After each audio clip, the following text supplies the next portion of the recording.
to his hometown. All the hype's on him, and we just did that, man. Shout out to my manager, Rick, Golden Boy Promotions. Man, the best trainer in the game, man, hands down. My father with the game plan. After that, Sean McComb fight, he really put did his homework, and we really adjusted to everything, man. So shout out to Golden Boy, man. Shout out to Eddie Hearn as well for having me, man, and I appreciate it.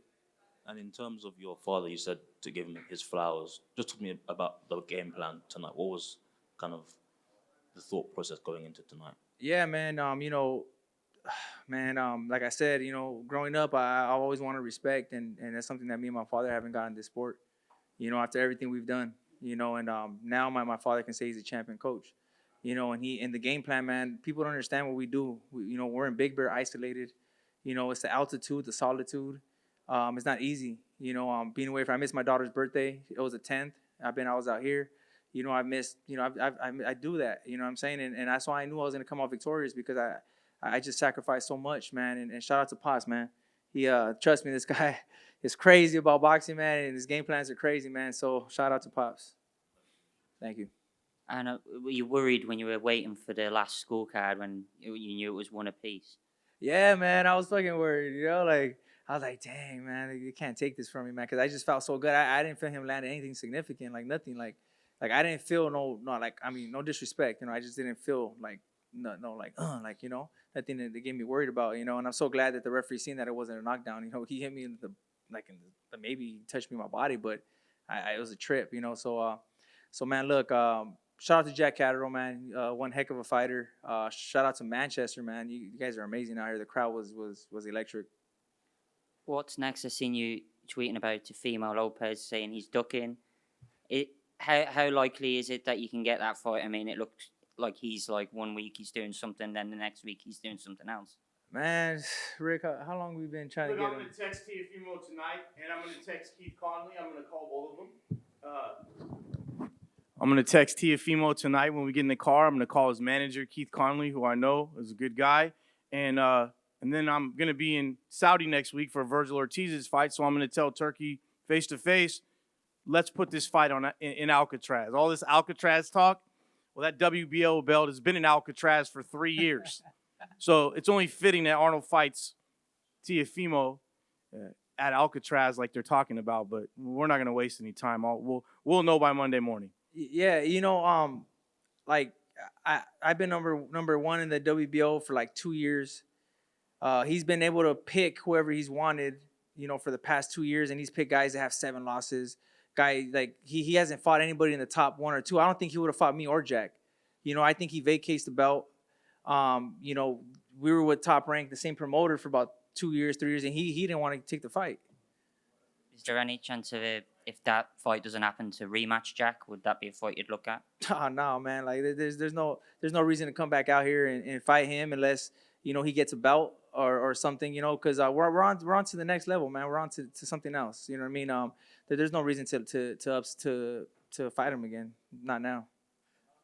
Matt Lenahan for Boxing Social. Arnold, that performance was night and day in comparison to the Sean McComb fight. What's changed for you? Because it seemed to be completely different.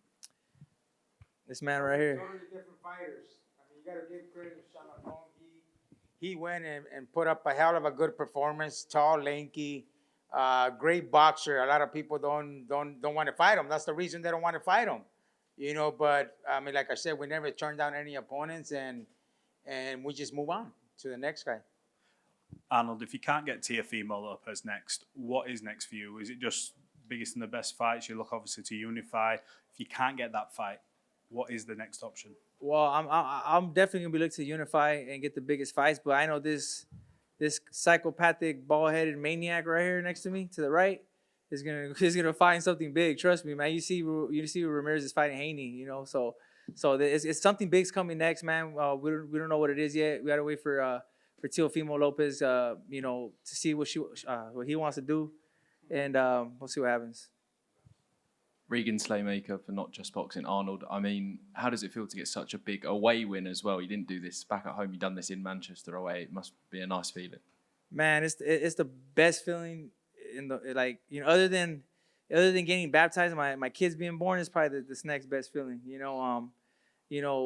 This is amazing, man. we train very hard for this. This is like, I remember, coming up, in the ranks and seeing fighters come out here and getting booed and like, and fighting out here. And I'm like, man, I want to fight out there one day. I want to fight someone from that. I want to feel that energy. I want to get booed, like it'll turn me on. You know what I mean? Like, so that's what it was today. When I walked in the ring, when I heard those boos, when they announced my name to walk out, you guys don't even imagine the feeling. I was just full of adrenaline, man. It was amazing.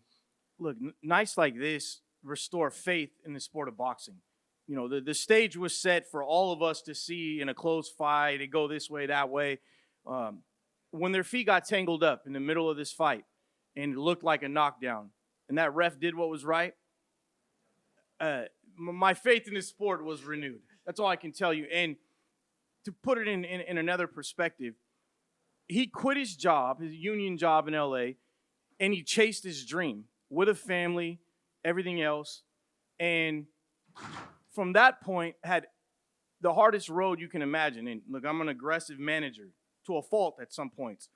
And I went at it with Top Rank for a number of years, just trying to secure his opportunity. Now, I love Top Rank. They're like family to me, a dysfunctional family. We all are. But we could not get an opportunity. TEOFIMO 3 times. Regis Prograis and Arnold had a contract to fight, but then he went to Matchroom at the last second. We couldn't secure the opportunity, and some of it wasn't their fault, but in life, all we ever need is an opportunity. And these kind of stories and these endings, this is what makes boxing great. This is what we love, and that's why it's so special. Definitely, and Jack's been on a run of Jorge Linares, Josh Taylor, and Regis Prograis. I mean, many considered him the number one in the division. Would you now consider yourself the number one in the division? Well, he never faced Arnold Barboza Jr. until today. You know what I'm saying? I told him it was different. Like everyone, everybody, they say the same things, man. When they get in before the fight, oh, this and that, but then they get in the ring and they're like, oh, something different. But look, man, I'm happy, man. I'm excited. I hope, that boxing respect I get my respect. He's been ranked, like you said, in the top 3 and I think everything. Ring Magazine, you're talking about, sanctioning bodies and BoxRec on the world, so I hope that they bump me up, and I get my respect, man. We came out here and we did what was supposed to be impossible. It was supposed to be his, like little homecoming and, his thing, but we did it. Thank you. Everyone, congratulations to Arnold. One more, yeah? Arnold, right over here. Marcos Villegas, Fight Up TV. Just a question for you and your dad. Either or could answer first, but has it set in yet? And what does this victory mean to you, given the opportunities you didn't get prior and the long and hard road it took for you to get here? Definitely. This is something that, like you said, we took the chance and we always been wanted to fight the best. Unfortunately, this will now puts Lopez where he can't run, he can't hide. Facts. He definitely has to fight us now, 100% positive, or move up. This is something that we've been waiting, like Rick mentioned. He passed on us 3 different times when he was with Top Rank. We were with Top Rank. And,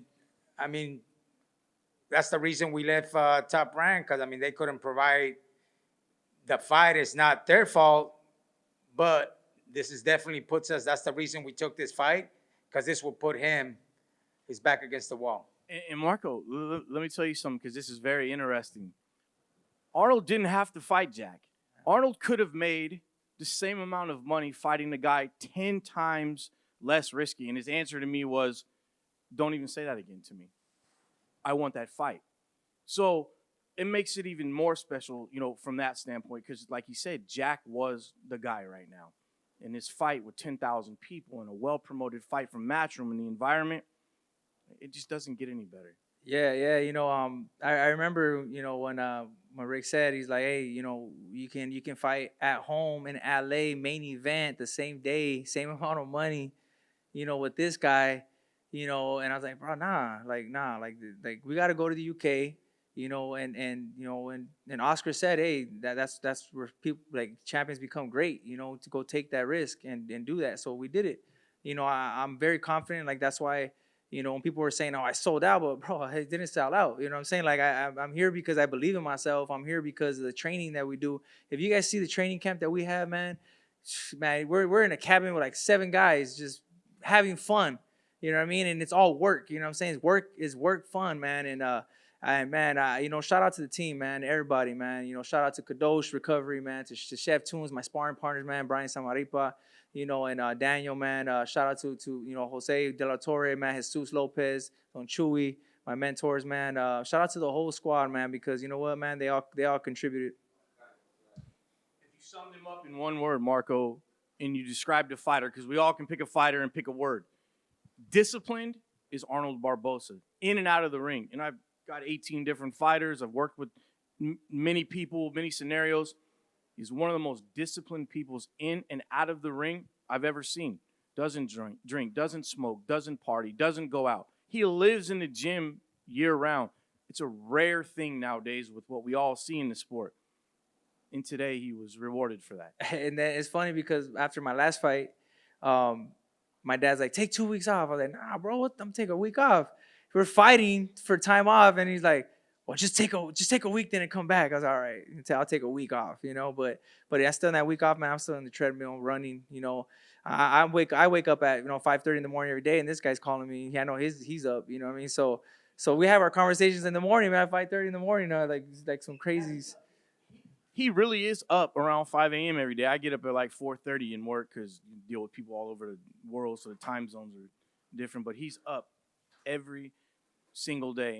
And look, when you look at a champion and what a champion has to go through and who they are and what they are, the fact that, to me, a champion's defined by what he doesn't do right and if he can correct it. That's a champion.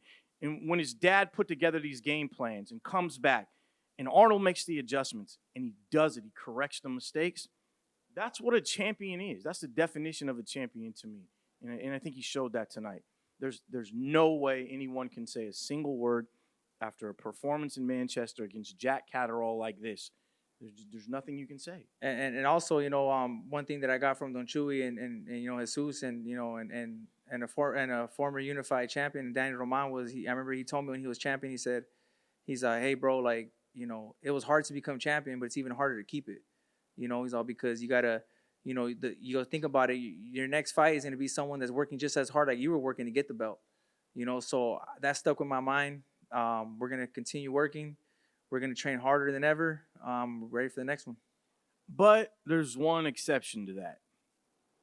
TEOFIMO hasn't fought in 6 years, so I don't think he's working that hard right now, and I love him. Yeah. So we'd love him to come out of hiding in retirement and meet us at Alcatraz. I'll buy him a ticket to the island. I'll pay for it.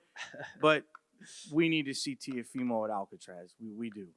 Yeah, we had to put him back against the wall, literally. So we'll see what happens. He might not leave Alcatraz, guys. TEOFIMO may be stuck there the rest of his life after this next fight, I'm telling you. Thank you, guys. I appreciate you. Thank you.